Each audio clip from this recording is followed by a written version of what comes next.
Bonjour à tous, on est dimanche et il est 9 h du matin environ. Et aujourd'hui, c'est jour de derby. Montpellier reçoit Nîmes pour la 21e journée de Lidl Star League. Et vous le savez, Via Occitanie co-diffuse le match avec beIN Sport. Du coup, on a décidé de vous faire vivre ça de l'intérieur. Et on commence avec les bénévoles qui savent faire pour préparer la salle avant le show. Suivez-moi.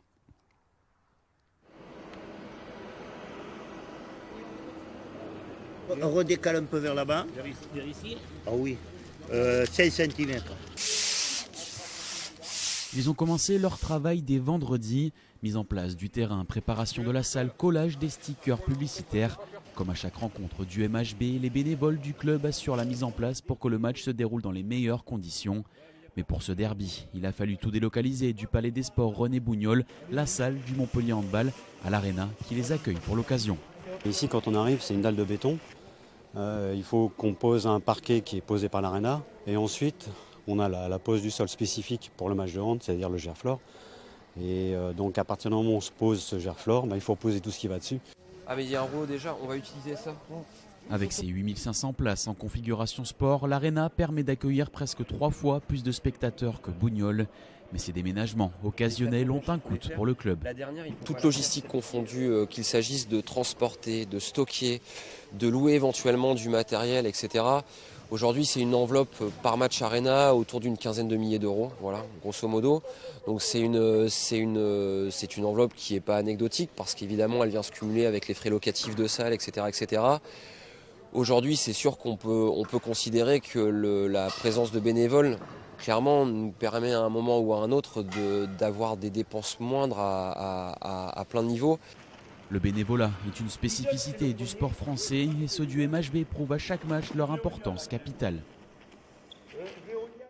Vous l'avez vu, l'organisation pour un tel événement est énorme et les animations autour de la rencontre sont calculées à la seconde près. L'avant-match, mi-temps et après-match sont répétés telle une pièce de théâtre pour que tout soit prêt à l'instant T. On va essayer de finir la répétition du protocole vers 16h30, 16h45, d'accord ? Pour qu'on puisse être sûr qu'à 17h, quand on ouvre les publics, tout soit cliné et qu'on n'ait pas de soucis. Donc, milieu d'après-midi, les autres acteurs de la soirée, ceux qui font le spectacle en dehors des handballeurs, sont en plein briefing. Parce que pour la petite info, c'est qu'au niveau génération MHB, on a plus de 900 gamins qui vont venir aussi dans la salle. Sur le 5, 4, 3, 2, 1, quand il fait lights off, est-ce que tu peux mettre un son un peu qui envoie avant? Tels des acteurs, ils vont ensuite répéter pour que tout soit parfait devant le public. Entraîné par Patrice Canadier. En fait, on essaie de ce qu'on appelle des calages, c'est-à-dire d'essayer de faire de temps en temps un test lumière qui fonctionne mieux qu'un autre sur telle action ou telle prestation. Donc oui, on essaye c'est nos moments de calage. Donc souvent on en fait la veille, on en fait le jour J, jusqu'au moment fatidique de l'entrée et l'ouverture des portes. Allez, vous l'avez compris, ce soir c'est plus que jamais le grand soir. Chaque mot, chaque geste est calculé à la seconde près, mais pour le moment, devant des tribunes vides. T'as l'air totalement ridicule quand tu fais ça sans public. Numéro 24, Baptiste Bonnefour. Numéro 25, Jean-Loup Foster. Vous avez les heures, vous avez... là c'est marqué si c'est la mi-temps, etc. Tout est écrit. Et on suit vraiment quelque chose qui est extrêmement précis. Pourquoi ? Parce que vous retransmettez ce match, beIN Sport retransmet ce match. Donc il est extrêmement important d'être vraiment extrêmement précis sur le moment où on va rendre nous l'antenne quelque part pour que la deuxième mi-temps puisse repartir. Et pour ça, il faut que tout soit chronométré, donc tout préparé à l'avance. Bonsoir, d'ici quelques minutes, vous allez pouvoir assister à non pas un match, mais le match. À 1h du coup d'envoi, le spectacle commence. Aucun accroc dans cette organisation millimétrée. Et en plus de l'organisation physique ici à l'Arena, il faut aussi gérer la diffusion télé et le dispositif impressionnant déployé par beIN Sport. Et vous le savez, Via Occitanie co-diffuse ce match, une première dans l'histoire de la télévision française. Je vous laisse découvrir les coulisses de ce système de diffusion. beIN Sport avait sorti son dispositif premium ce dimanche soir. Le dispositif premium, c'est 9 caméras réparties partout dans la salle, un plateau au bord de terrain et évidemment un car régie où fourmille toute une équipe de techniciens. Toute la régie donc, est regroupée dans ce camion qu'on appelle un car régie.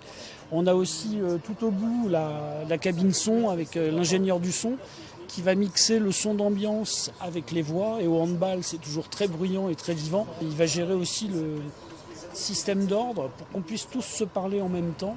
Ce dispositif permet de pouvoir diffuser la rencontre sur autant d'antennes souhaitées, donc rien n'a changé techniquement avec la codiffusion.